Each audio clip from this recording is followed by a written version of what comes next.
los que son más de filosofía de la historia, que son, si no me equivoco, son tres. Eh, Arrancando por el primero, que es el más epistemológico, digamos, o el que... Digamos, hay como tres preguntas que atraviesan la materia, que es la pregunta por el conocimiento, es decir, qué puedo conocer, por la moral o la ética, es decir, qué debo hacer, y por la historia, que es qué debo esperar, que son las tres preguntas kantianas, ¿no? Y en la primera, en cuanto a la primera, la que debo conocer, el texto ahí clave sería el de ¿cómo es? La crítica a la razón pura, y en este caso, bueno, el prólogo y la introducción.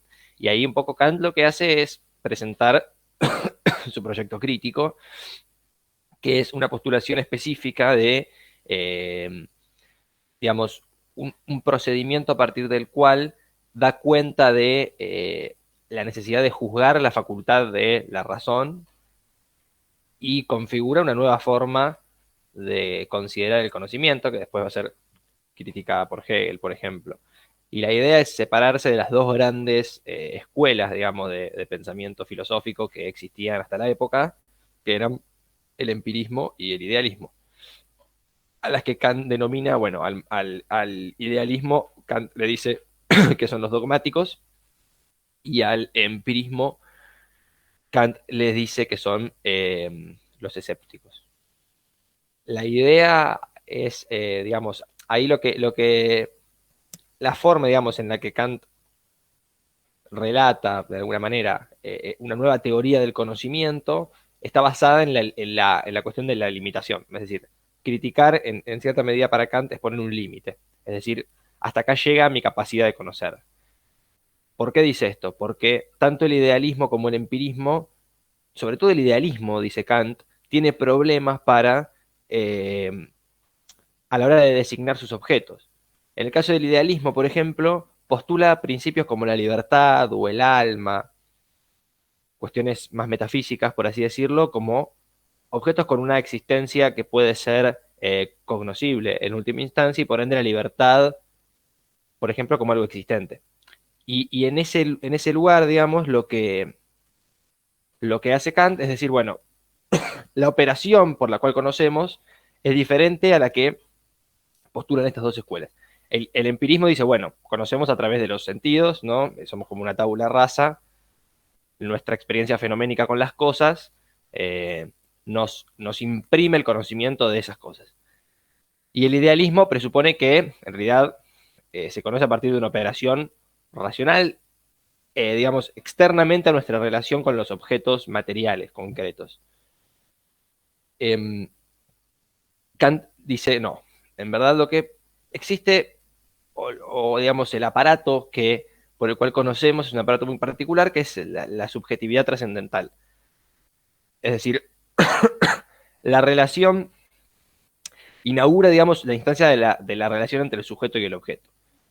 Hay un sujeto y hay un objeto, pero lo importante, que es el núcleo de eso que se llama, digamos, la revolución copernicana, es que Kant pone al sujeto, digamos, en el centro y no al objeto. Entonces, es el objeto, es el sujeto el que conoce. Por ende, es el sujeto el que constituye el objeto. Esa subjetividad, el problema es que no es un sujeto particular, subjetivo para mí, digamos. Y cada cual conoce como quiere, entonces no. Hay una universalidad en ese conocimiento, pero eh, es el sujeto el que hace el objeto. La subjetividad convierte al objeto en objeto del conocimiento. ¿Cómo? Esa subjetividad trascendental está, y nosotros, digamos, somos portadores de esa subjetividad trascendental en tanto somos seres racionales. No es como, digamos, cualquier ser racional cuenta con las facultades de la razón, en mayúscula, ¿no? ¿Cuáles son esas facultades? Por lo menos las más importantes es, digamos, la de la sensibilidad y el entendimiento. La sensibilidad es más bien, digamos, el costado más empirista, es decir, es la facultad de situar en tiempo y espacio los objetos con los que nos cruzamos, los objetos con los que tenemos una experiencia empírica. Es la forma en la que se imprime esa impresión sensible o esa intuición sensible, como dice Kant, en cómo es captada, digamos, por esa subjetividad trascendental. Pero además contamos con el entendimiento, y el entendimiento en realidad es una batería de conceptos que lo que hacen es ubicar esa intuición sensible junto con otras para constituir eh, conceptos. Conceptos, y en realidad lo que conocemos son conceptos. Eso es conocer, digamos, ¿no? Es constituir conceptos que pueden denominar algo más que una experiencia particular. Yo digo silla, hay infinitas sillas, pero es un concepto, digamos, es como muy básico, pero creo que sirve el ejemplo. Que es después lo que, por ejemplo, Nietzsche criticaría, ¿no? En cierta medida. Eh, entonces, lo que Kant dice, bueno, ¿qué es lo que sucede? Está bien, el sujeto constituye el objeto. Perdón, voy a cerrar la puerta ya, ya veo.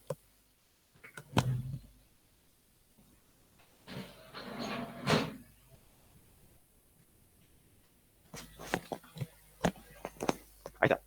Entonces, Kant dice, bueno, está bien, es esta subjetividad la que constituye el objeto, ¿no?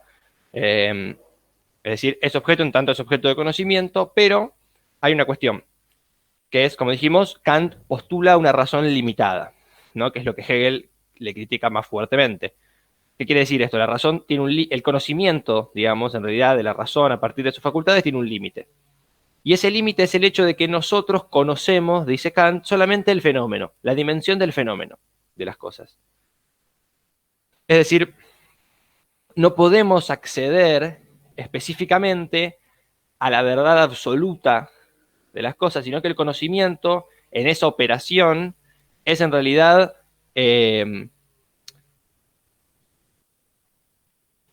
esa experiencia pasada por los conceptos de la subjetividad. Entonces, es una operación que depende de las dos partes, pero que no tiene nada que ver con encontrar la verdad de la cosa, digamos. Por eso conocemos solamente el fenómeno. Pero Kant inaugura también con la crítica esta cuestión de que hay un costado que no podemos conocer, que es la cosa en sí, que tampoco es para Kant la verdad de la cosa, entonces sería como una suerte de dualismo, ¿no? Donde nuestra experiencia sensible en realidad es una mentira y la verdad está en otro lado. En realidad la cosa en sí es una X, dice Kant, es un resto. Es el resto, es lo que queda de la operación que constituye el objeto del conocimiento.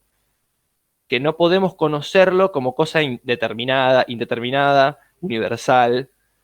Es decir, siempre que nos querramos acercar al tratamiento de cuestiones universales, de principios universales, nos chocamos con la barrera de que no podemos conocerlo a eso. ¿Por qué? Dice, bueno, en la introducción Kant dice al principio, el conocimiento deriva de la experiencia. Ahora dice, no deriva todo de la experiencia, está bien, pero hay una instancia de experiencia en el conocimiento. Y yo no puedo tener una experiencia de Dios, o no puedo tener una experiencia de la libertad. Es el problema histórico de la... ¿Cómo es? Digamos, es un razonamiento inválido, ¿no? O sea, yo junto experiencias empíricas, nunca puedo llegar a un principio universal. Es decir, el salto que yo doy a partir de eso, no me acuerdo específicamente cómo es el nombre. Eh, claro, sí, sí, sí, claro, creo que sí, puede ser. Es Digamos, lo yo de, junto, es lo de sí, inductividad. claro, eso, es el problema del razonamiento inductivo. Yo tengo X cantidad de experiencias, pero no tengo todas, entonces el salto que yo doy y digo, esto es un principio universal, es un razonamiento inválido. Y Kant lo reconoce a eso, digamos, está ahí, se para en eso. Entonces dice, bueno, obviamente yo lo indeterminado, lo universal no lo puedo conocer. Ahora, hay dos caras en esa operación, porque dice, está bien, yo no lo puedo conocer, listo. O sea, el conocimiento tiene un límite, que es que depende en alguna instancia de la experiencia. Entonces yo, esa parte de la metafísica, es decir, esa parte de los razonamientos por fuera de la experiencia, que luego paso por la experiencia, digamos, pero en una cuestión posterior, lo dejo y eso puede constituir ciencia. Digamos, ahí hay una explicación efectiva del método hipotético deductivo de la ciencia moderna. Bien, o sea, Kant justifica la ciencia moderna. A costo de decir no podemos conocer las cuestiones universales.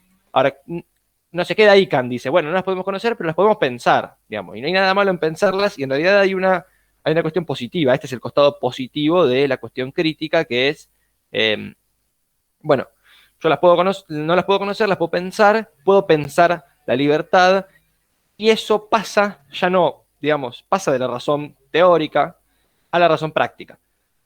La razón práctica para Kant no es la razón, o sea, no es el hacer específicamente. Lo práctico tiene que ver con la acción libre, con la acción moral, digamos, ¿no? La razón práctica es la razón que actúa moralmente o que actúa a partir de el fundamento de la libertad.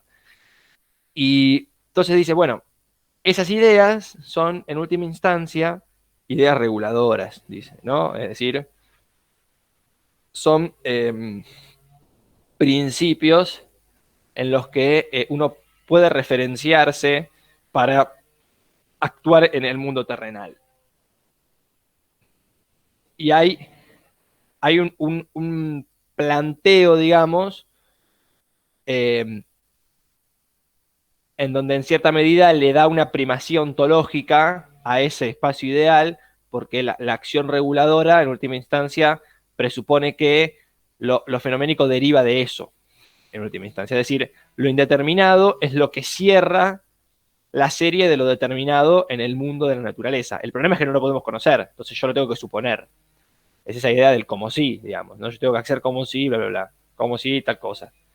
En tanto yo accedo a ese como si, ese principio universal cierra la serie de la causalidad en el mundo de la naturaleza, por ejemplo, ¿no?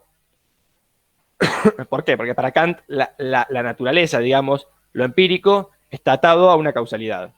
Es decir, no es libre, es no libre.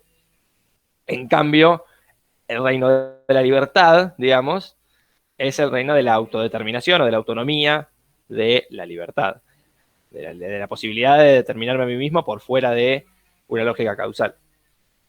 Ahora, esta distinción no es una distinción ontológica. No quiere decir Kant existe este mundo y este mundo nunca se encuentran como si fuera Platón, digamos.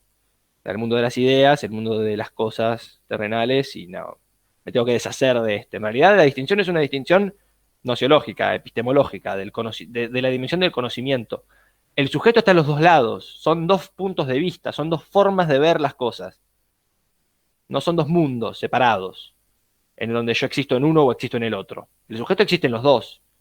El problema es que cómo lo ves, digamos. Ahí está. Eso es, digamos, por ejemplo, el capítulo 3 de la fundamentación de la metafísica de las costumbres, en gran medida es eso.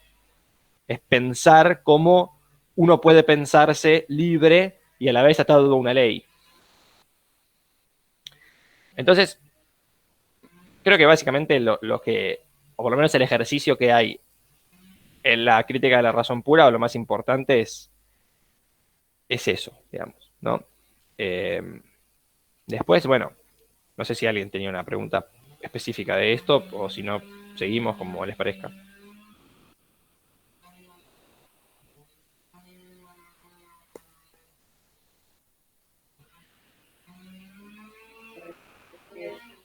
Yo quería agregar alguna cosita como para que quede, porque es importante en que nos tomaron en una evaluación. Y era que los juicios a priori, o sea, los juicios universales, dan lugar para que surjan nuevas leyes. O sea, delimitando el conocimiento como delimitan, da lugar para que en el mundo terrenal, digamos, surjan nuevas leyes.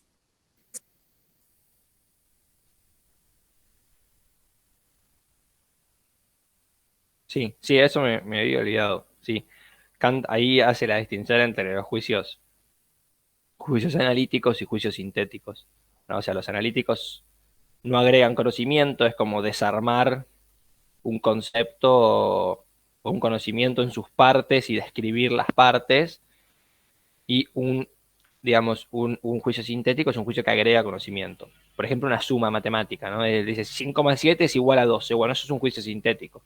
No hay nada en 5 y 7 que me diga que el resultado de esa suma es 12. Hay un salto en donde yo agrego conocimiento. Y Kant usa eso para decir los juicios a priori sintéticos, a priori porque están por fuera de la experiencia, digamos, no necesitan de una, digamos, de una pata en la experiencia, existen. Porque la matemática es una ciencia, por ejemplo. Así como también la física más teórica, por ejemplo, también, dice Kant, las tiene como ejemplo. ¿Y para qué dice esto? Para decir, la metafísica se puede constituir en una ciencia en tanto que pueden existir los juicios sintéticos a priori. Y estos juicios sintéticos a priori son de los que va a estar hablando en alguna medida en la fundamentación de la metafísica de las costumbres, digamos. Este imperativo categórico, ¿no? Esta ley moral, puede entenderse como un juicio a priori. Necesariamente tiene que ser un juicio a priori, eso es lo que dice Kant, no es que pueda entenderse como, o que podría ser una cosa. Tiene que ser cualquier ley moral o cualquier cosa que se, digamos, que se jacte de decirse a sí misma una ley moral, no puede estar atada a la experiencia, es decir, no puede ser el resultado de mi experiencia en el mundo, en donde yo ahí conozco lo que está bien y lo que está mal. Tiene que ser previo a cualquier tipo de experiencia, porque esa es la única forma en que puede revestir universalidad. Es decir, la ley moral puede ser universal siempre y cuando no esté atada a ninguna cuestión empírica, por ende tiene que ser abstracta, tiene que ser pura forma, en realidad es pura forma, el imperativo categórico kantiano no tiene un contenido, no me dice, está mal robar, está bien ir a la iglesia los domingos, qué sé yo, no te dice qué es lo que tenés que hacer en cada, no es una lista de tareas que están bien y de tareas que están mal, es aplicarle un contenido a una forma universal, a una forma aplicable universalmente, que es la del imperativo categórico, que tiene muchas, digamos, tiene muchas expresiones en el texto, son al menos 3, me parece, pero está siempre en la misma idea, es decir, la máxima que guía tu acción tiene que poder ser aplicada universalmente. En todo tiempo y espacio tiene que convertirse en principio universal. Si podría convertirse en principio universal sin que eso niegue la propia vida, entonces es una acción moral. El problema central de Kant es que nosotros no somos seres, claro, tratar al otro como un medio y no como un fin, exacto. El problema, digamos, es que para Kant nosotros no somos seres, digamos, no habitamos el reino de los cielos, no somos seres perfectos. Entonces, así como tenemos razón, y así como le podemos dar a la razón un lugar privilegiado para guiar nuestra acción, o sea, somos también parte del mundo de la naturaleza, digamos, somos también, vivimos también en la naturaleza y tenemos apetitos, tenemos sentimientos, tenemos inclinaciones, cosas humanas. Por eso Hegel le va a decir a Kant, bueno, a ver,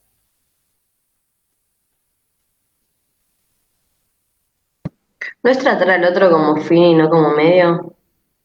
como fin y no como medio, claro, sí, sí, sí, es verdad. Sí. ¿Cómo es? Entonces, bueno, Hegel le va a decir a Kant, está todo muy lindo con tu moralidad, pero es absolutamente subjetiva y nunca uno va a poder saber específicamente si alguien está actuando moralmente o no. No tiene un correlato empírico. Yo no puedo saber cuál es la máxima que guía la acción de los demás.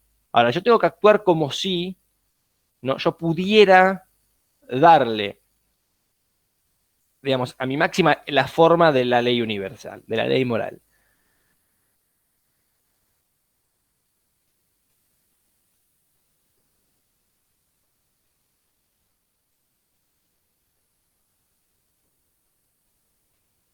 Entonces, sí, perdón. No, que agrego una cosita que a nosotros en el práctico nos habían resaltado mucho la idea de de la constricción.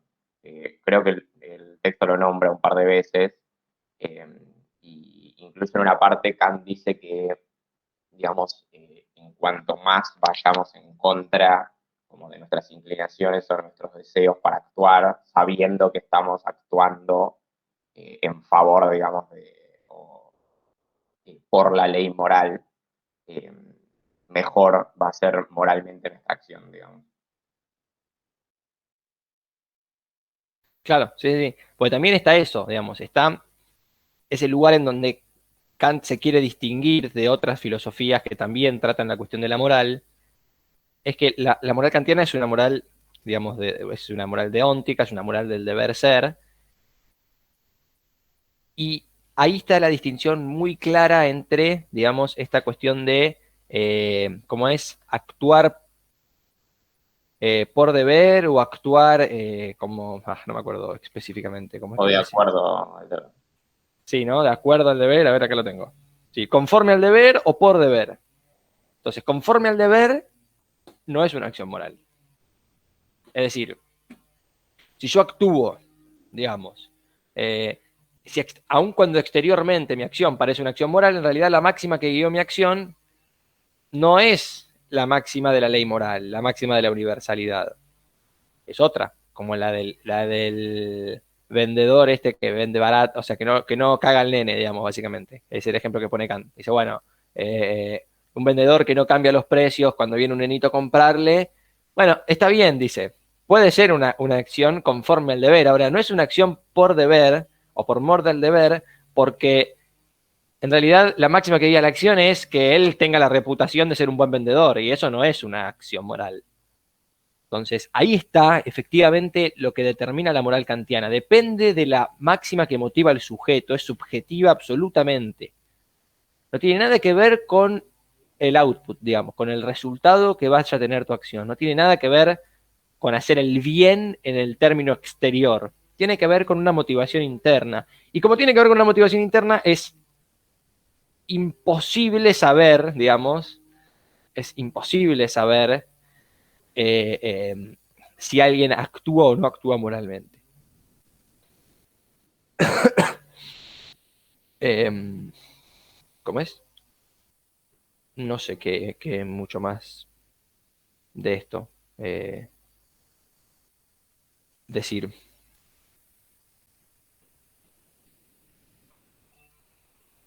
Obviamente, digamos, la ley moral está fundamentada en principios a priori, eh, como decíamos, ajeno a cualquier tipo de experiencia empírica. eh, por ende, obviamente habita en la razón, no habita en los apetitos, ¿no? Habita en la razón.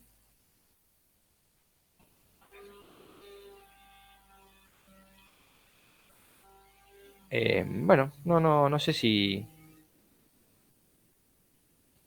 mucho más que eso, ¿no? No sé si alguien tenía alguna pregunta más particular.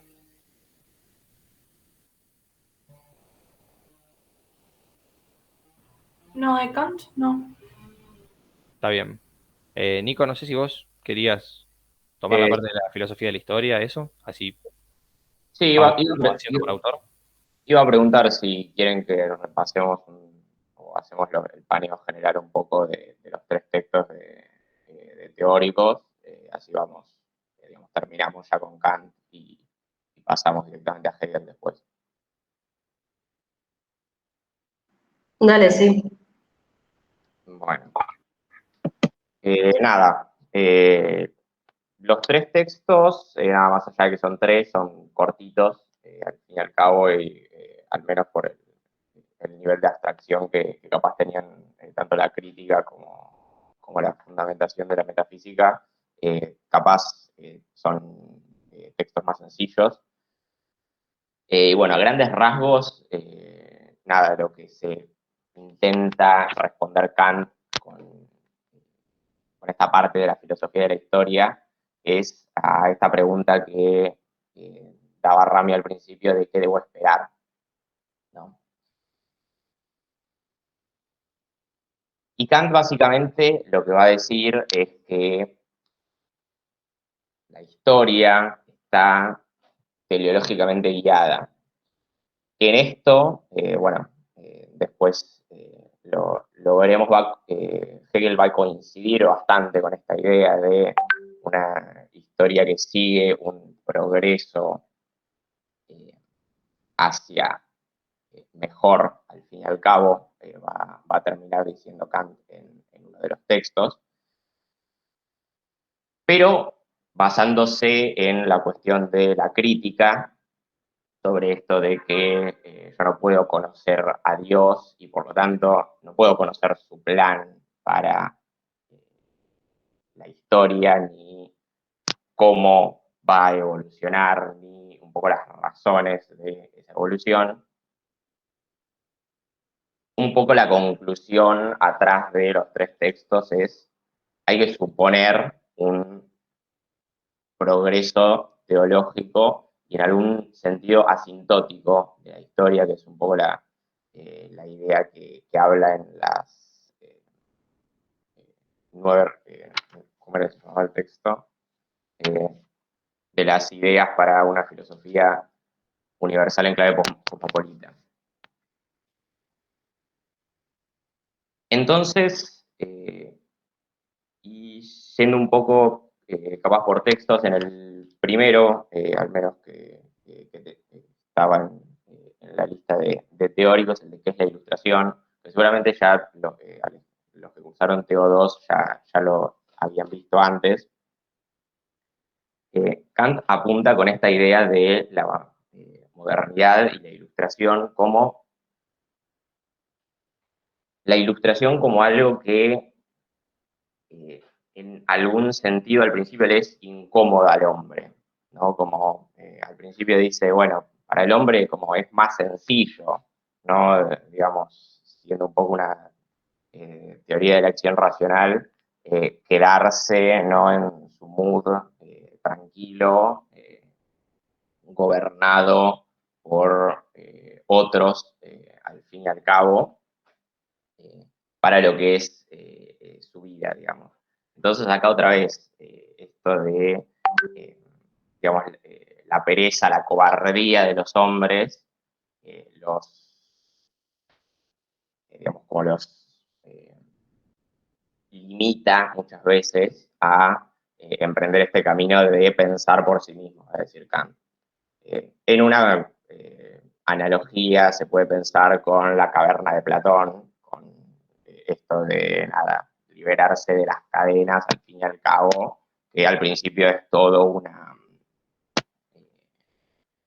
una cuestión que le genera malestar al hombre. Y dice Kant, lo único que se necesita para la ilustración es libertad.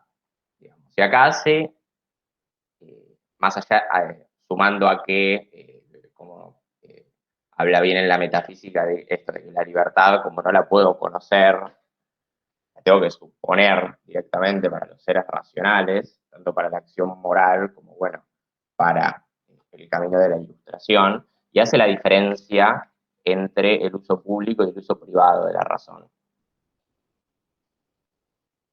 Que el uso privado tiene que ver con esta cuestión de, en calidad de,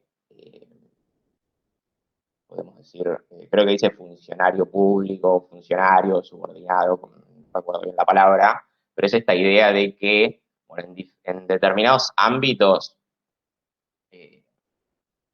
no me puedo poner como en modo maestro o en modo, nada, criticar todo lo que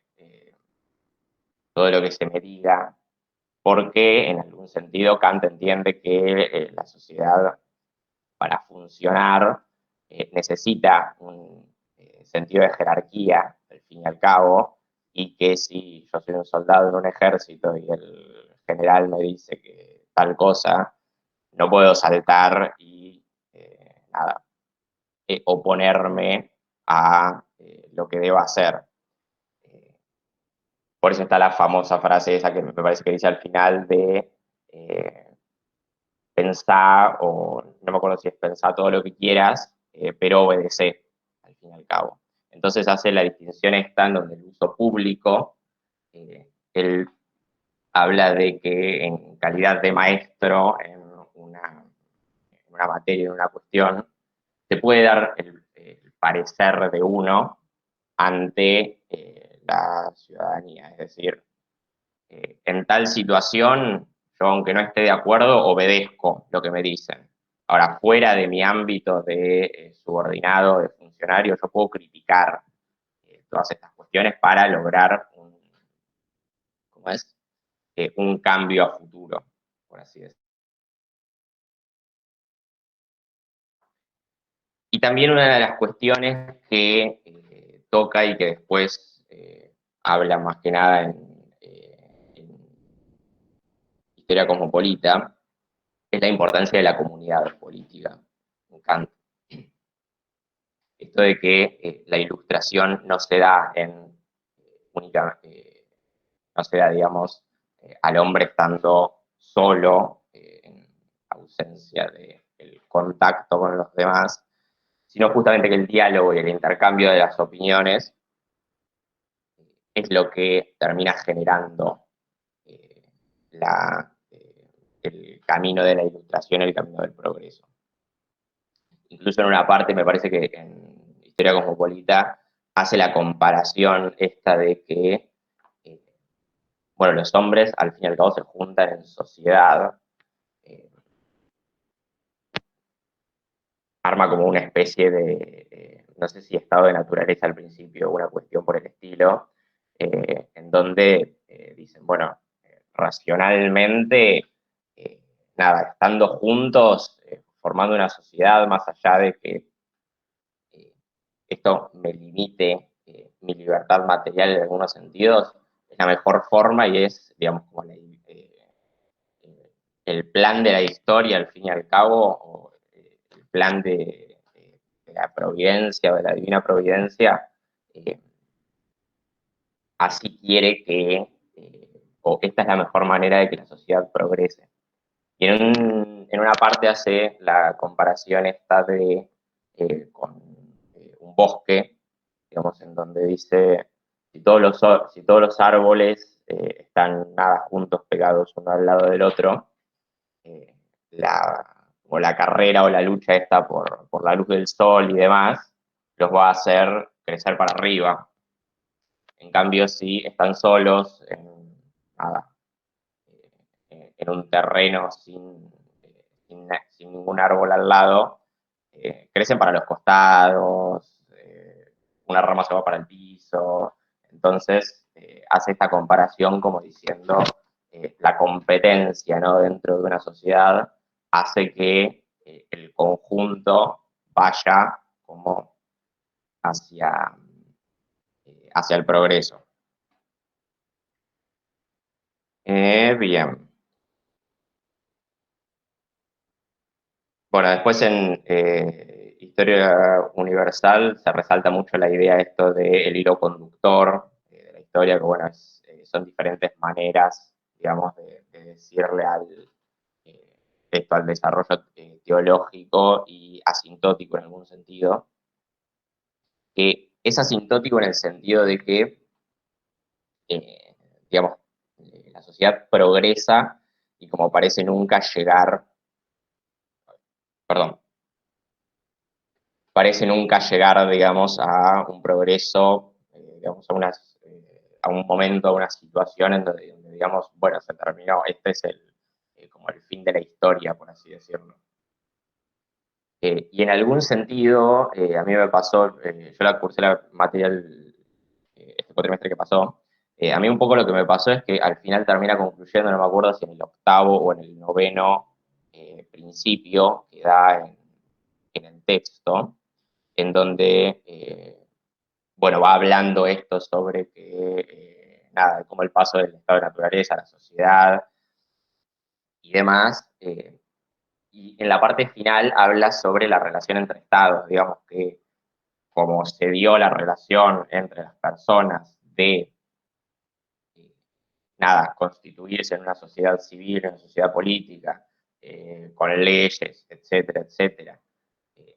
Eso va a pasar también eh, a nivel, digamos, superestatal entre los estados, porque dice Kant, al fin y al cabo, si cada sociedad individualmente se organiza y cesa la guerra, digamos, entre todos contra todos, y sigue sucediendo a nivel supraestatal, por así decirlo, de guerra de estados contra estados, eh, no estamos donde empezamos un poco, pero falta avanzar todavía en esto del progreso hacia mejor, por así decirlo. Y entonces va a terminar concluyendo un poco en que, primero, en el noveno principio, como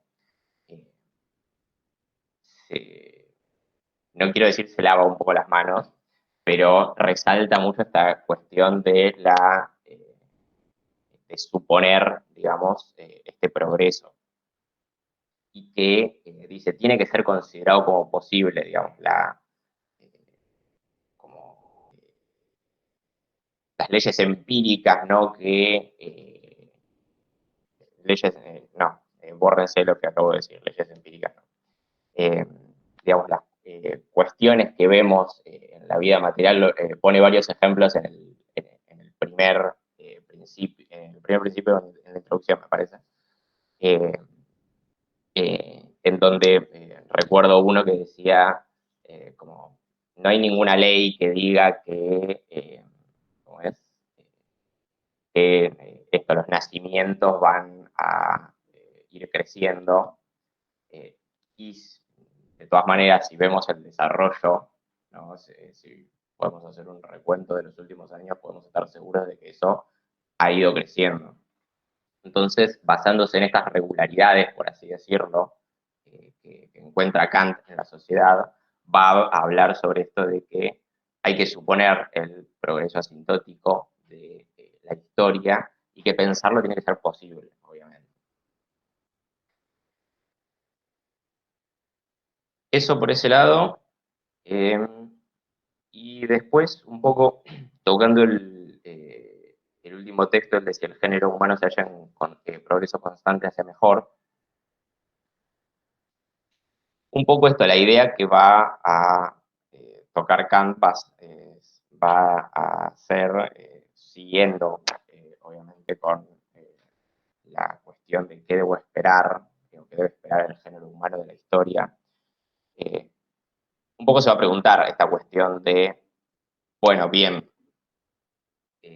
pongámosle que hasta acá, hasta el momento en donde yo estoy escribiendo, la sociedad ha ido siempre en progreso y ha mejorado tanto social, económica, política, culturalmente y demás. Puedo asegurar, digamos, de alguna manera, de que este progreso va a seguir, de que no va a detenerse en algún momento o inclusive no va a retroceder y vamos a volver a plena Edad Media, en algún sentido. Y por eso ahí un poco lo que hace es divide en tres, digamos, lo que puede venir para adelante, y habla de un continuo retroceso hacia peor, que lo denomina el terrorismo moral, que bueno, terminaría básicamente en el fin de la historia, destruyéndose a sí misma.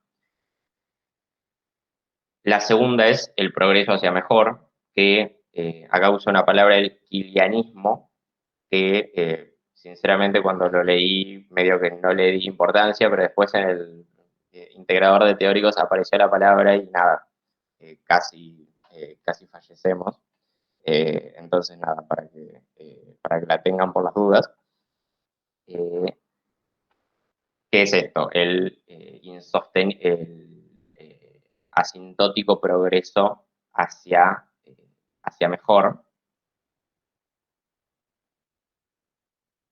Pero dice Kant, en este sentido, dice, la masa del bien y del mal atribuidas a la naturaleza del hombre es siempre la misma. Entonces dice, parece insostenible que un desarrollo continuo, siempre, digamos, hacia el progreso indefinido, esto parece medio insostenible, digamos, en algún momento, va a decir Kant, o se va a estancar, que es la tercera posibilidad.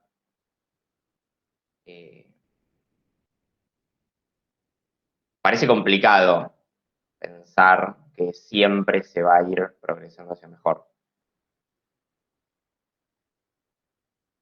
Y un poco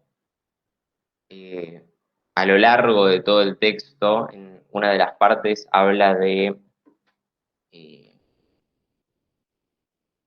bueno, esto, cómo podemos asegurar qué va a venir luego, sabiendo que el plan de la divina providencia y el plan de Dios, el plan de la historia para con nosotros, los seres humanos, y para con el mundo en general, no lo podemos conocer. Y Kant un poco va a hablar en uno de los apartados que tiene el subtítulo de un hecho de nuestro tiempo que demuestra esta tendencia moral del género humano. Y se va a basar bastante acá en el hecho de la Revolución Francesa. Kant toma este hecho histórico en el cual dice que el género humano haya emprendido este camino, digamos, hacia,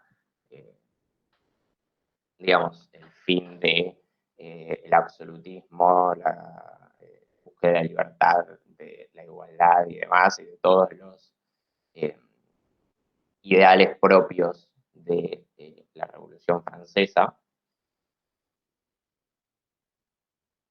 significa, digamos, una disposición moral, al fin y al cabo. Y que la repercusión que tiene este hecho, como de acá se puede, en algún momento de acá al futuro, tener algún estancamiento o inclusive ir en algún momento el progreso hacia peor, queda medio raro, pero esto, eh, digamos, la sociedad en algún momento puede estancar su progreso o puede ir en algún sentido en retroceso, pero eh, ¿cómo es? El hito, por así decirlo, de la Revolución Francesa y todo lo que ideológica y materialmente, políticamente, culturalmente implica todas las consecuencias, tanto no solo obviamente para Francia, sino para el resto de las sociedades que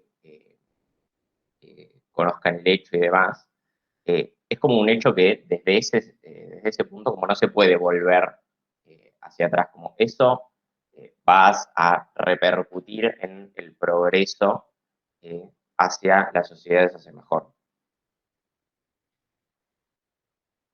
Y por eso toma esta idea de que, bueno, más allá de que el progreso pueda tener altibajos, como a lo largo de la historia, eh, nunca va a retroceder continuamente, digamos, hacia peor y hacia la destrucción de la historia en sí misma y demás, sino que hechos como este que resalta Kant de la Revolución Francesa son cuestiones que dan pie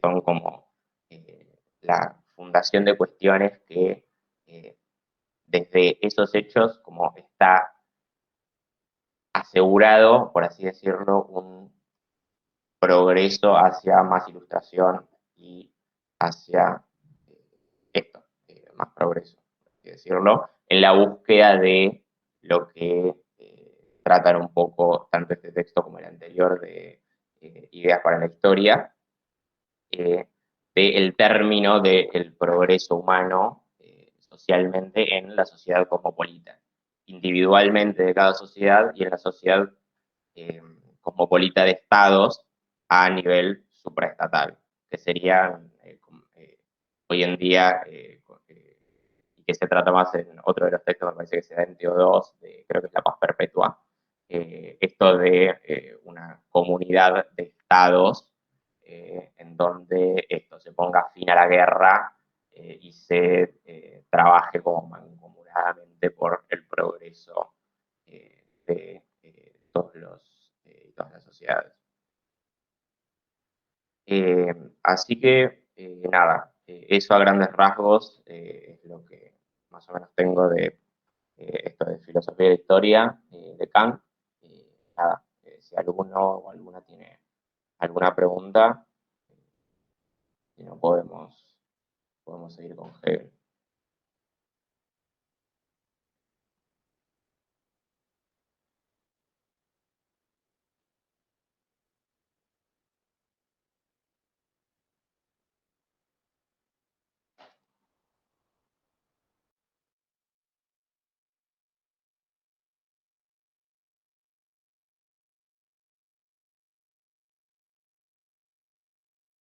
Bueno, arrancamos con Hegel. ¿No? Ajá, bien. Bueno, sí, me parece bien, me parece bien.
como más bien de lo positivo y tiene el lugar de lo negativo.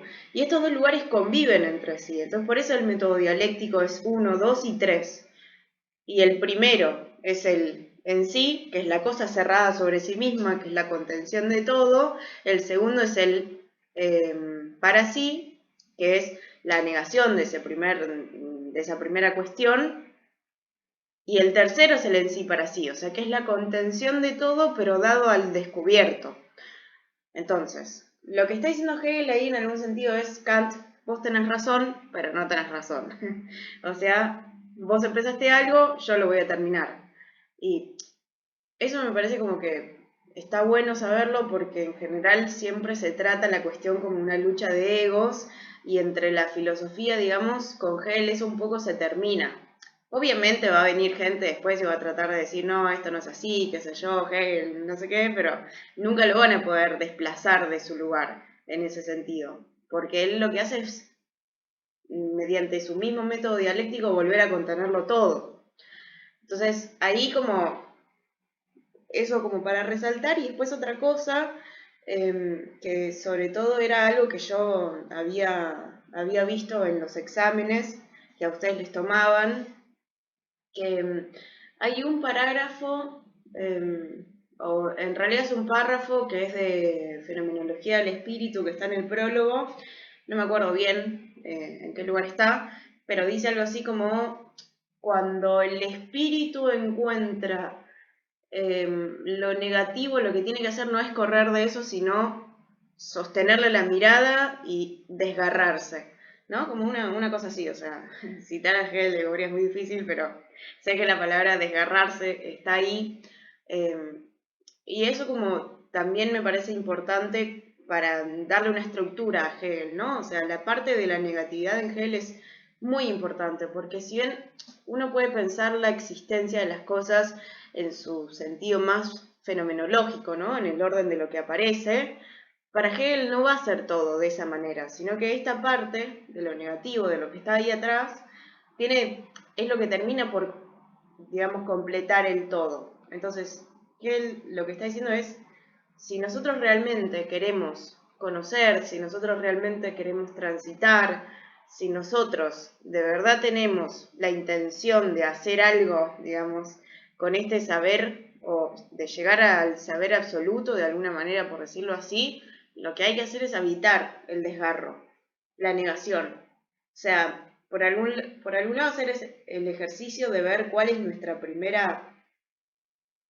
primer en sí, digamos, esa cosa que a priori lo contiene todo, pero que todavía no está volcada en el mundo, ¿no? Y ahí yo no voy a hablar de esencia porque sinceramente no sé qué es lo que dice Hegel de la esencia.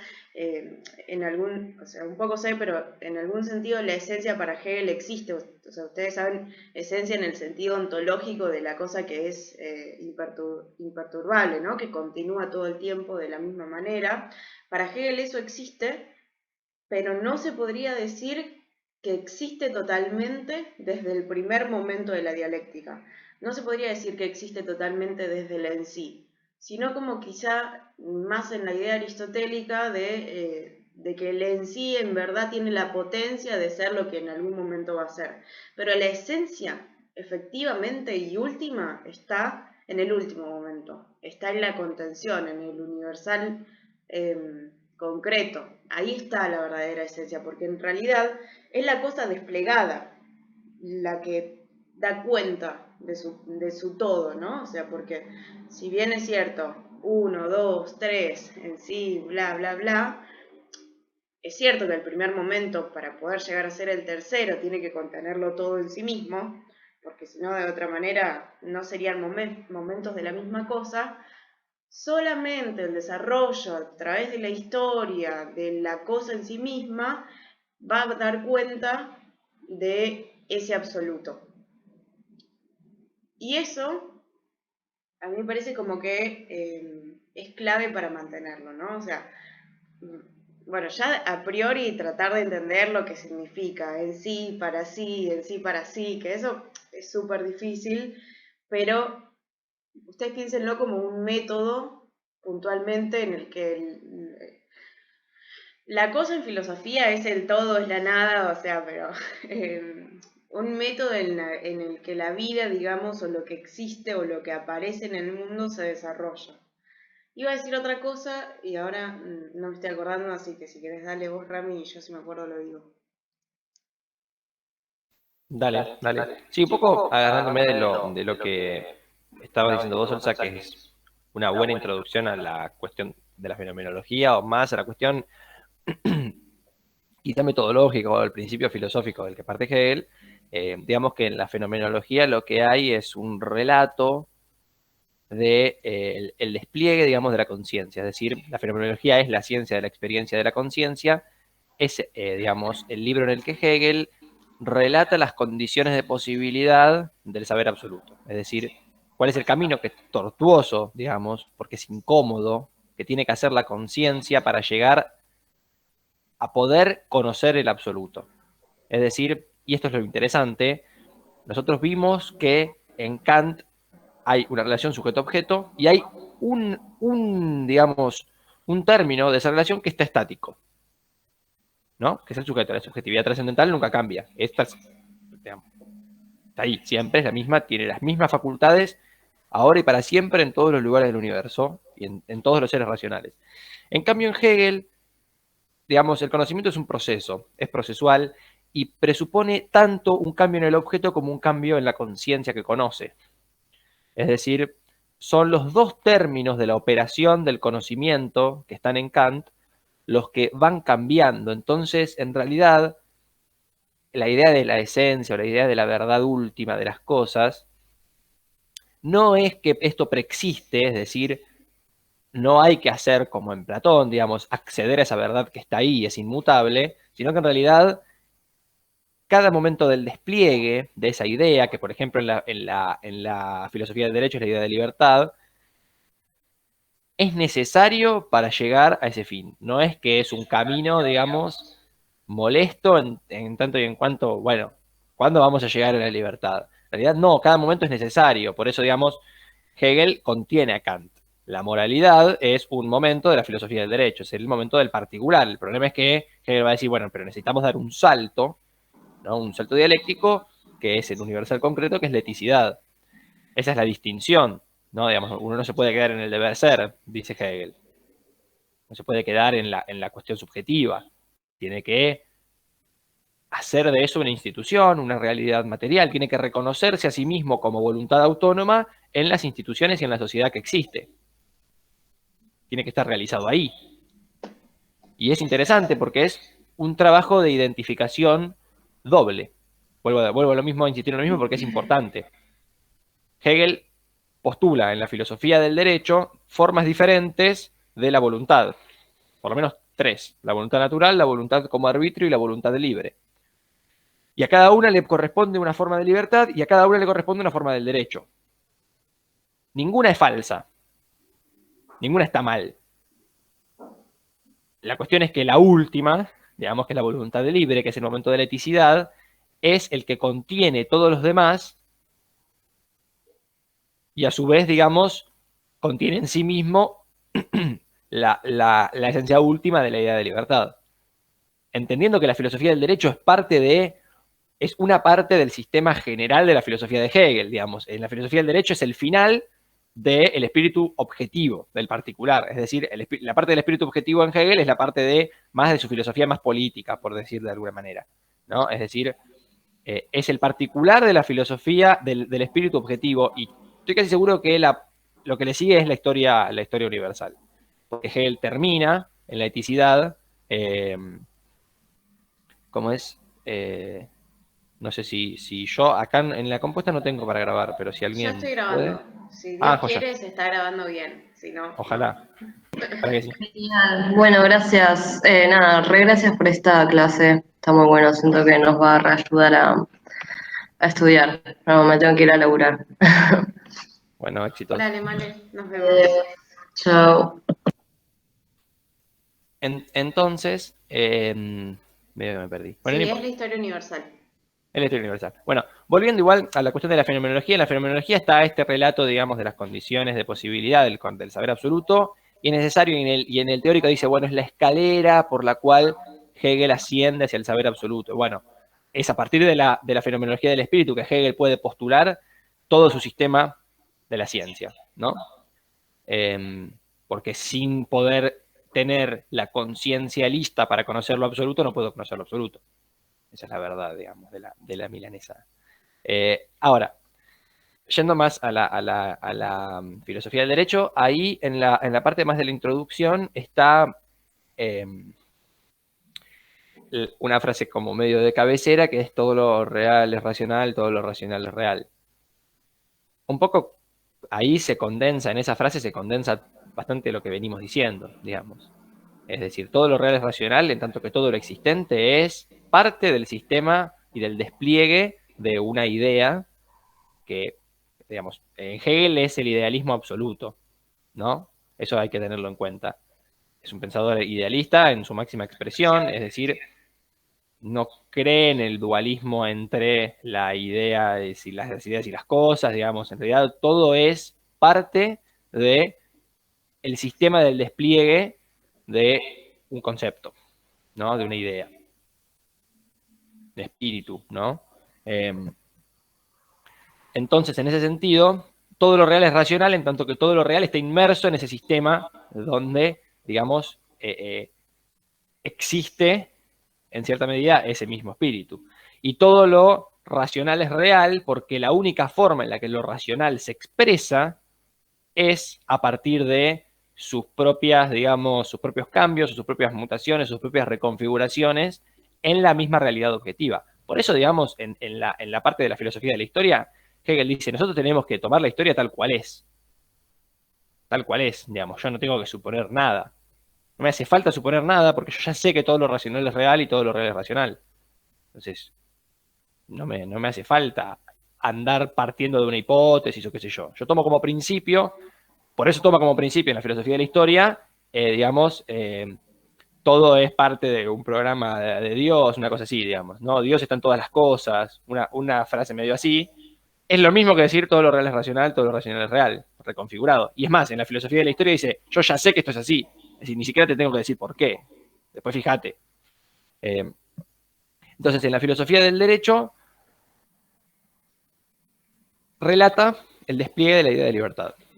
Y tiene tres momentos, ¿no? Que es el momento primero, que es el momento de una voluntad más natural, que es el momento del derecho abstracto. Acá es Hegel arremetiendo en cierta medida contra las visiones un poco más liberales, me parece a mí.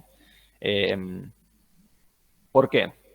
Básicamente lo que relata Hegel en este primer momento es, bueno, esta voluntad natural, que es el momento del en sí, ¿no? Es el momento del universal abstracto, el momento más pobre, de alguna manera, que si bien contiene todo, como no está desplegado, en realidad necesita de su negación.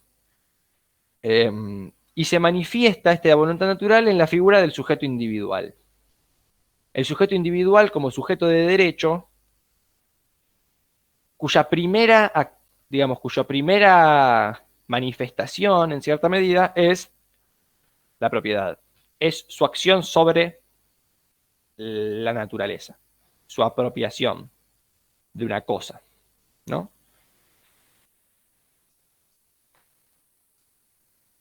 Entonces dice Hegel, esta persona individual, este sujeto individual, es solamente la capacidad de detentar el derecho de apropiarse de las cosas. Entonces, esta primera forma de libertad es la propiedad, y existe en tanto existe un objeto externo. Es decir, existe en tanto yo me puedo apropiar de algo, yo puedo hacer de algo mi propiedad. Coloco mi voluntad en esa cosa, como venimos diciendo, es una relación, digamos, no hay un sujeto inmutable y un objeto que cambia, sino que cambian ambos, digamos, por eso también la voluntad se va desarrollando en la filosofía del derecho, hay diferentes manifestaciones de la voluntad. Esta primera voluntad, que es, digamos, esta voluntad que actúa con la naturaleza como propiedad, se posa sobre aquello que se apropia. En última instancia, termina siendo aquello que se apropia, termina estando ahí donde está el objeto que se apropia. Eso es lo malo que tiene en alguna medida, o eso es digamos, lo que hace que le falte, que sea un momento más pobre. Porque dice, ahí donde yo poso mi voluntad, que es en el objeto, convierto al objeto en una mercancía y puedo intercambiarlo. Ese es el segundo momento de este primer momento, ¿no? Que es el momento del contrato. Es decir, yo puedo enajenar la cosa, en tanto yo me la puedo apropiar, yo me la puedo vender. Y ahí está una cuestión importante, que es la cuestión de... Hegel entiende que es necesario constituir una forma de relación entre los sujetos muy particular, mediada por las instituciones, pero que, digamos, en cierta medida, la eticidad en última instancia constituye una intersubjetividad en donde todos nos reconocemos como comunidad en las instituciones y viceversa, ¿no? Es decir, va mucho más allá de una relación contractual. Entonces, por eso el contrato está en este primer momento, porque lo que me relaciona con el otro solamente es la mediación de la cosa. A mí me relaciona con la otra persona con la que yo hago un contrato, la cosa, el objeto que enajenamos, que yo te vendo o yo te compro, y viceversa. Entonces, ese contrato es la unidad de una voluntad, pero es contingente. Acá está claro que Hegel no es ningún contractualista, ni mucho menos, es bastante crítico del contractualismo en toda la filosofía del derecho. Como el contrato es contingente, tiene un tiempo y un lugar específico, se puede, así como se puede hacer, se puede romper. Entonces ahí está el tercer momento, que es el momento del castigo y la pena, que es el momento de la resarción, ¿no? Y abre la instancia el segundo momento, que es el momento de la moralidad. ¿Por qué? Porque en el castigo hay una negación de la voluntad universal. Es decir, esa voluntad que niega el derecho, en última instancia está negando el proyecto universal, ¿no? Que reviste la idea de libertad. Entonces abre la puerta a la voluntad moral, es decir, abre la puerta a lo que debería ser. que es el momento de la moralidad. Hegel dijimos que es crítico de la moralidad, pero de la moral kantiana, pero la inserta en su sistema y este es el momento. El momento de la moralidad es el momento de la moral kantiana, es el momento del deber ser. Está lo que debería ser. Acá. Y ahí ya, digamos, en la misma expresión, lo que debería ser, ya Hegel le molesta. Si todo lo racional es real y todo lo real es racional, no hay lo que debería ser, hay lo que es. Lo que es y lo que es y lo que es. Y lo que es ético y es moral, ¿no?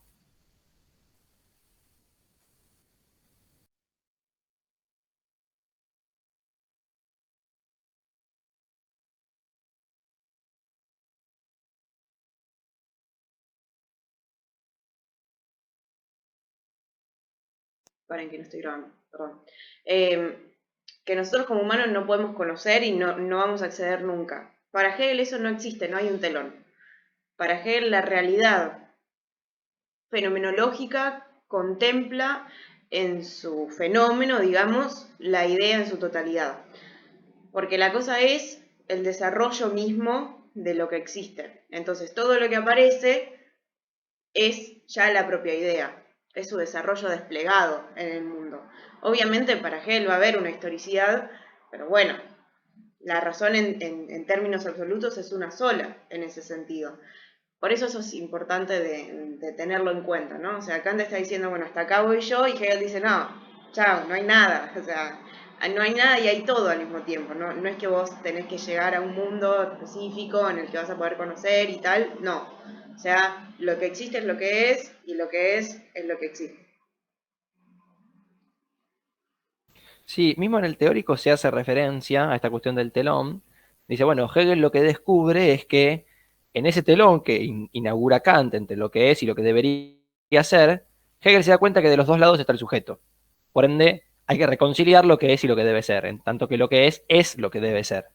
Entonces se cancela esta distancia, digamos, se cancela la cuestión de la imposibilidad de realizar la moralidad en el mundo, que es el precio que Kant paga por poder pensar la moralidad, ¿no? Esta idea de la razón limitada. Todo el tiempo Kant, cuando gana algo en términos de su reflexión filosófica, tiene que pagar un precio, que es este es el precio máximo que tiene que pagar.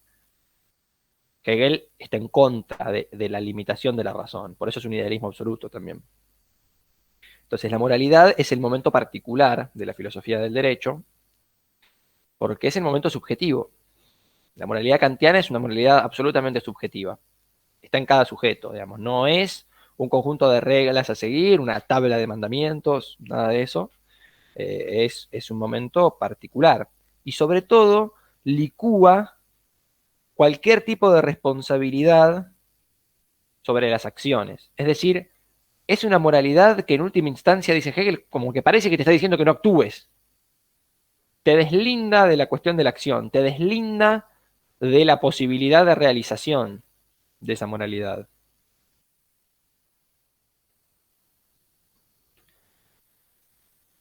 Entonces la moralidad se abstrae de mis deberes, objetivos, manifiestos, se abstrae de mi rol más ciudadano, digamos, ¿no? O sea, de mi, de mi rol como miembro de una comunidad, etcétera, etcétera. Es pura interioridad. Y hay, digamos, y no puede ser el momento cúlmine de la filosofía del derecho porque hay un conflicto, hay una tensión entre lo que debería ser y en última instancia lo que es. Es decir, lo que yo quiero hacer y lo que yo termino haciendo, que también en Kant es un problema. Yo no termino actuando nunca moralmente, porque tengo apetitos, tengo sentimientos, tengo etcétera, etcétera, etcétera. Entonces, yo no me puedo terminar de realizar en esa moralidad. Por eso es necesaria la eticidad también. Porque hay una distancia entre lo que yo quiero ser, entre lo que yo debería ser y lo que yo soy. Y peor aún, dice Hegel en alguna medida, Kant justifica esa distancia diciendo, bueno, no hay nada que hacer en lo que uno es. No puede dejar de ser humano, digamos, de tener apetitos. Kant lo dice, digamos, no somos habitantes del reino de los cielos, etcétera, etcétera. Por eso está este paso al tercer momento, que es el momento de la eticidad. La eticidad tiene tres momentos: la familia, la sociedad civil y el Estado, ¿no? Las instituciones. Las instituciones. de la más primitiva, digamos, y más abstracta a la más concreta, que es el Estado. El Estado es el momento en donde el individuo es consciente de que es miembro de una totalidad y esta totalidad aparece como la manifestación de su propia voluntad. Es decir, es la reconciliación del sujeto y el objeto, de alguna manera. De alguna manera. De alguna manera, digamos, yo me reconozco en esa totalidad y reconozco esa totalidad como cosa mía. Entonces ahí cierro, digamos, la serie, cierro el círculo, cierro esta cuestión.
Sí, mismo esto da pie para mecharlo con la cuestión de la filosofía de la historia un poco, que es la idea de que en Hegel cuando uno asume una cuestión, inmediatamente puede asumir la contraria. Entonces, si uno cree que en realidad el sujeto deposita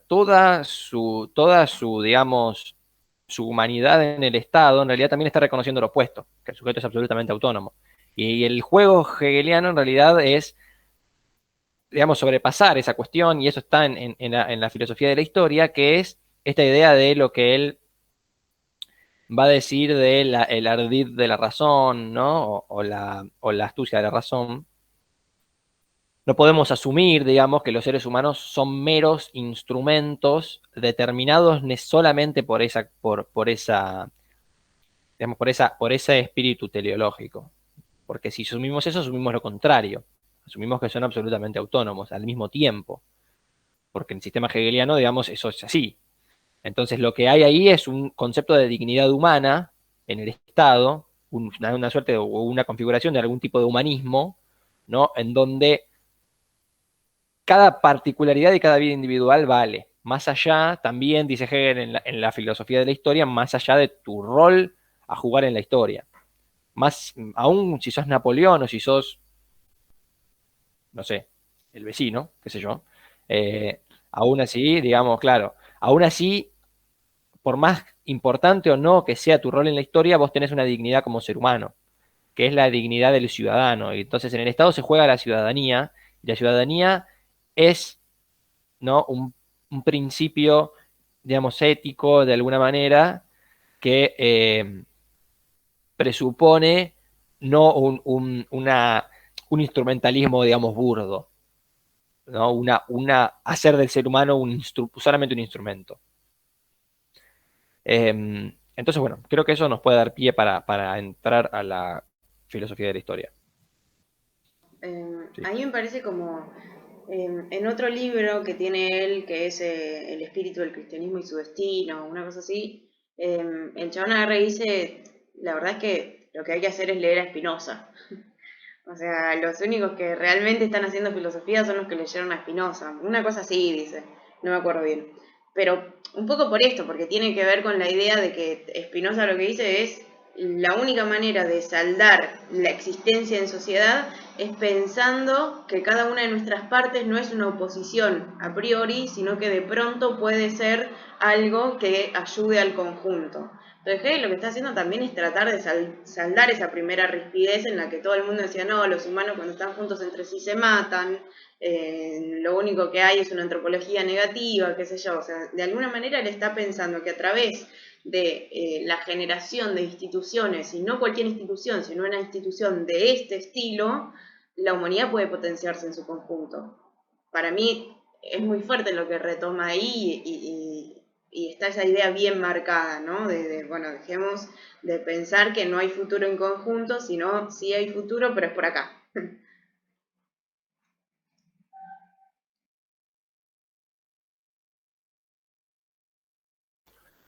Nico, no sé si vos querés tomar la parte de la filosofía de la historia o querés que la tome yo, como te parezca. Hago un par de comentarios si te parece y de última, Dale. nada, anda metiendo en el medio. Nada, siendo un poco, nada, base sobre todo lo que se viene diciendo, eh, un poco los 3 capítulos de la introducción de Lecciones sobre la Historia y Filosofía Universal habla sobre esto, la cuestión de, eh, nada, la base filosófica, por así decirlo, del Estado y la realización que implica esto, la materialización del Estado, la realización que implica de la libertad, principalmente. Tomando el primer capítulo, capaz lo más saliente y lo que más critica Hegel de la concepción kantiana de la historia es la cuestión que aparece al final sobre no poder conocer, la cuestión que dice Kant de, bueno, el plan de la providencia, yo lo supongo, puedo ver nada, en el mundo material algunas regularidades que me indican que la historia algún hilo conductor tiene, pero que al fin y al cabo, nada, esto lo supongo, no tengo posibilidades yo como, como ser finito, ¿no? Habitante del mundo sensible, de poder conocerlo y comprenderlo. En este sentido, bueno, Hegel, esto que es el filósofo del espíritu absoluto, nada, cuando Kant un poco le dice que lo absoluto no se puede conocer, nada, un poco se escandaliza en algún sentido.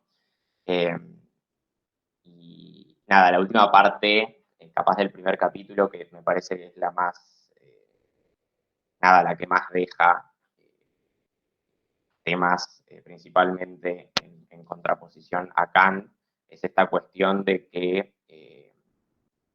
Hegel plantea la cuestión de si de conocer o no conocer a Dios, la posibilidad que tiene el hombre en ese sentido.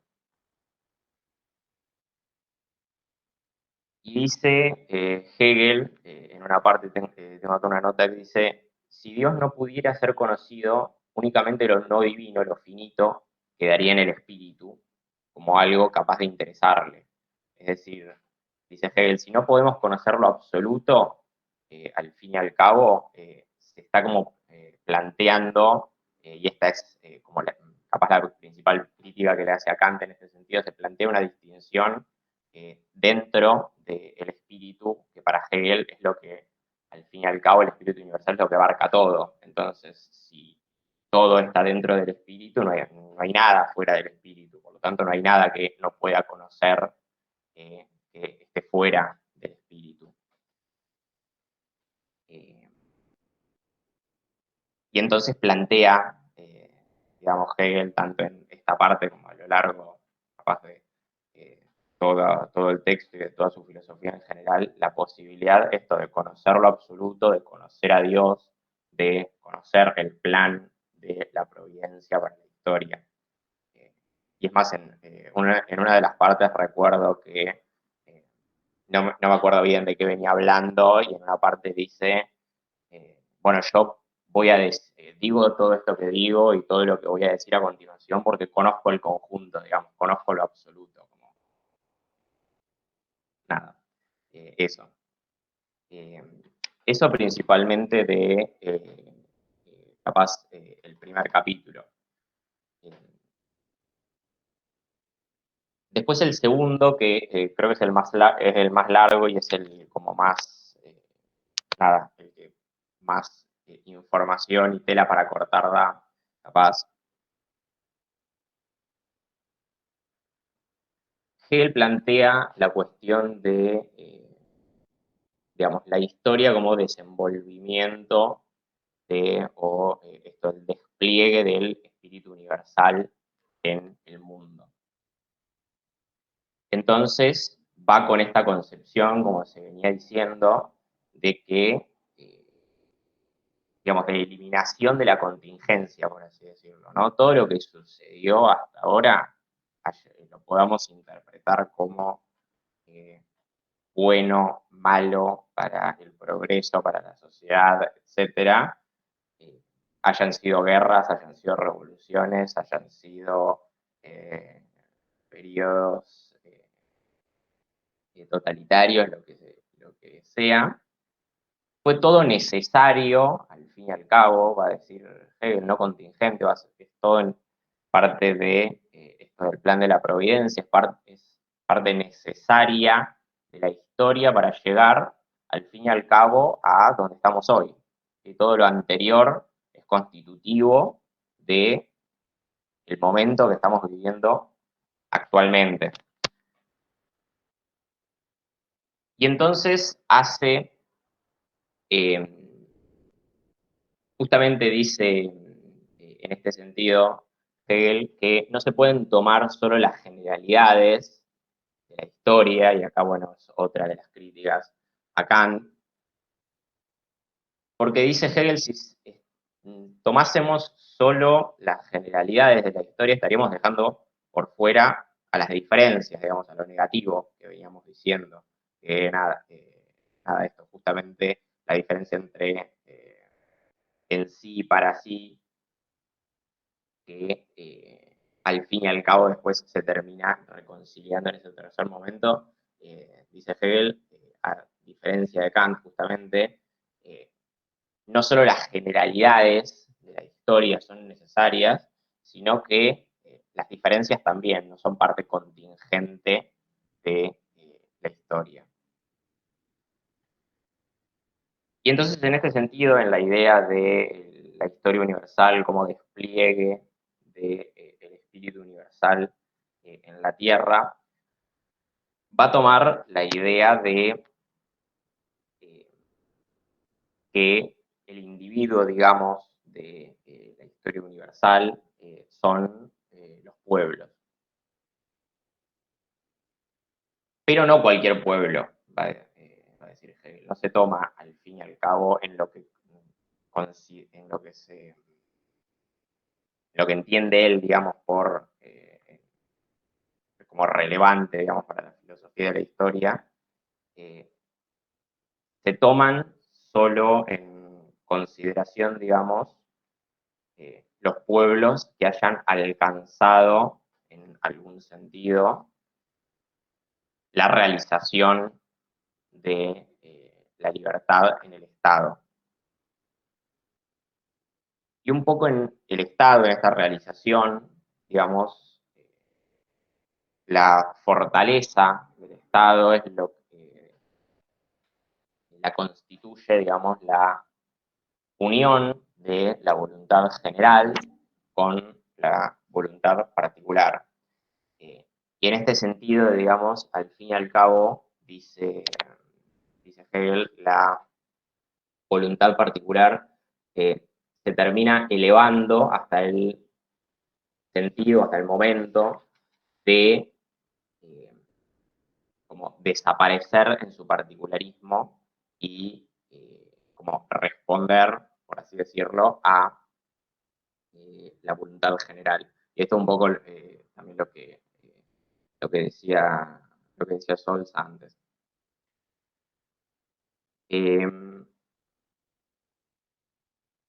Después estoy tratando de hacer un pase así como un poco exhaustivo, porque nada, es un texto bastante largo. Entonces, nada, para tocar las principales cuestiones. Y después esto, digamos, que el espíritu de cada uno de los pueblos se va desarrollando, digamos, pero que no dejan de ser parte de un espíritu universal, que bueno, es al fin y al cabo el despliegue y la realización de este espíritu, el espíritu pueda conocer lo que es él en sí mismo, el fin de la historia.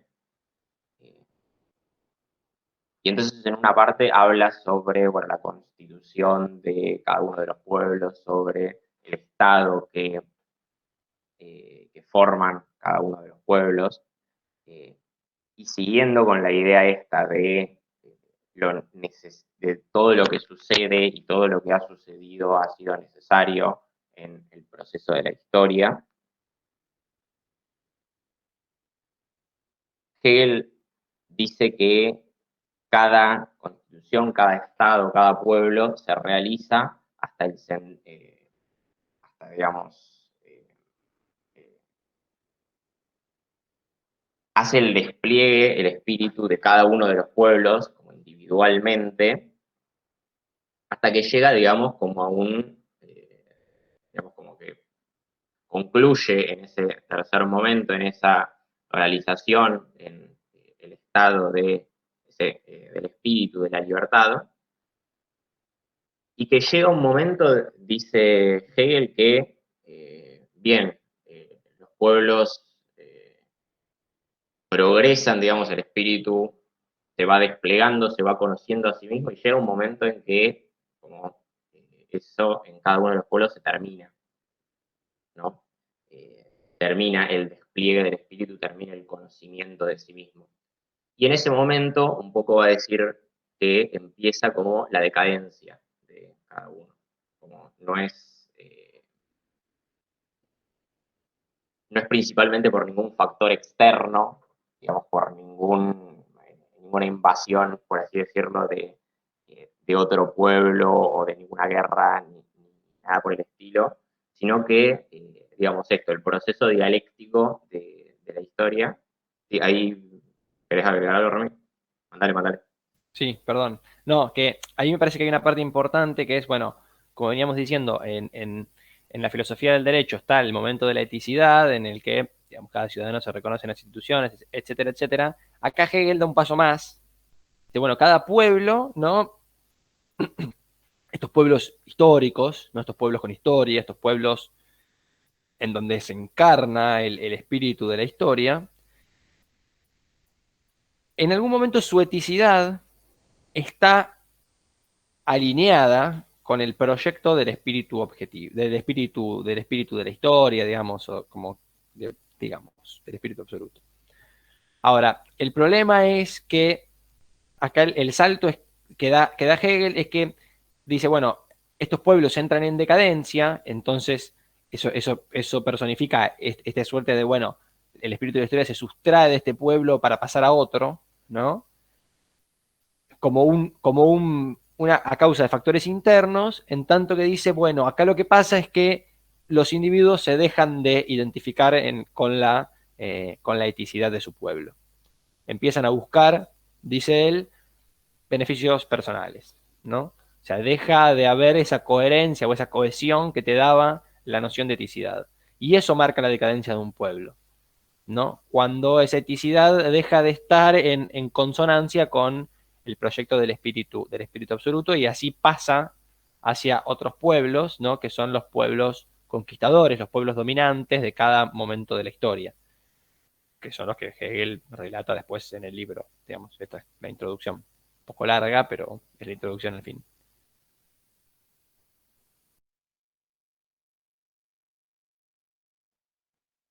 Sí, de ahí ya, digamos, para no alargarlo mucho, tomando en cuenta que ya vamos un rato y quedan dos autores, nada, esto, la idea de que todos los acontecimientos y todo el despliegue al fin y al cabo del espíritu de la historia, que es nada, todo lo que considera Hegel como la historia universal, no tiene parte de contingencia, sino que es toda cuestión necesaria para la historia.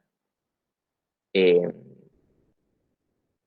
Esto de que el Estado es la realización última de cada uno de los pueblos, de que la libertad se realiza en el Estado, digamos, en una parte Hegel critica bastante la concepción esta de que eh, él dice, anteriormente se ha entendido muchas veces la libertad en su primer momento, en el libre albedrío, en el querer, digamos, en esto de, ¿cómo es? Eh, Nada, querer y poder hacer, digamos, en algún sentido, en la indeterminación absoluta, va a decir en algún sentido Hegel. Y por eso va a ir en contra de esta cuestión de, bueno, no, la libertad, en algún sentido, para realizarse completamente, se tiene que particularizar en un segundo momento y después, en el tercer momento, nada, realizarse completamente en el Estado. Y después, creo que eso a grandes rasgos y en términos generales es más o menos lo que plantea el texto. Eh, Nada, no sé si Rami o Solza o alguna más quiere agregar algo más, pero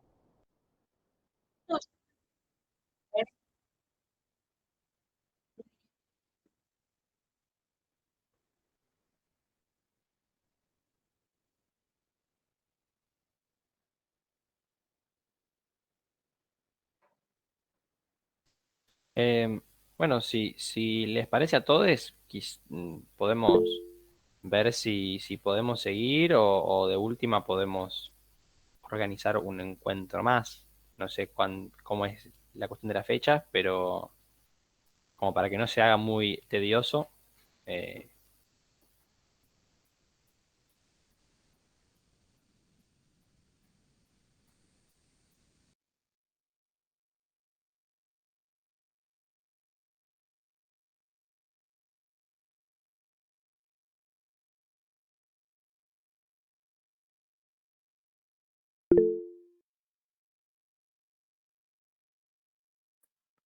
Yo rindo el 28, así que estaría bueno si hubiese una clase de Benjamin y Nietzsche como para complementar.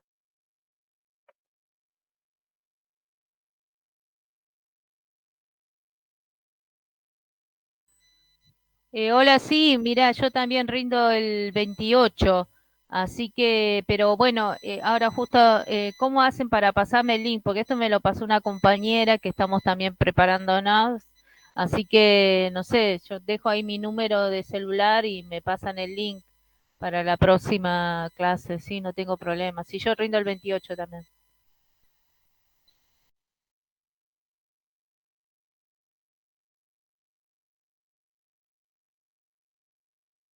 ahí, ahí pusieron Ismael y Juan rinde el 21. De última, si quieren quedarse, yo no tengo problema. Eh, hacemos como un paneo general de los otros dos y también, ¿sí? 19 capaz. Bueno, El 19. Dale. ¿Les parece a Ismael y a Juan el 19? Claro, ahí estamos. De una. Dale. Entonces vamos mandando link y eso. Y Alicia nos querés. Ahí está, joya, justo.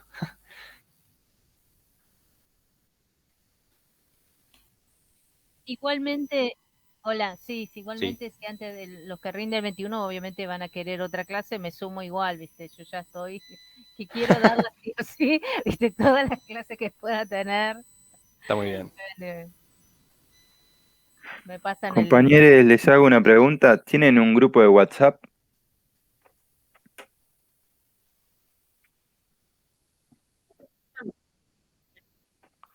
Yo para saber si había uno conformado para el final, pero si no, bueno, no hay ningún problema. Voy guiándome por lo que suben, si no, con las fechas y eso.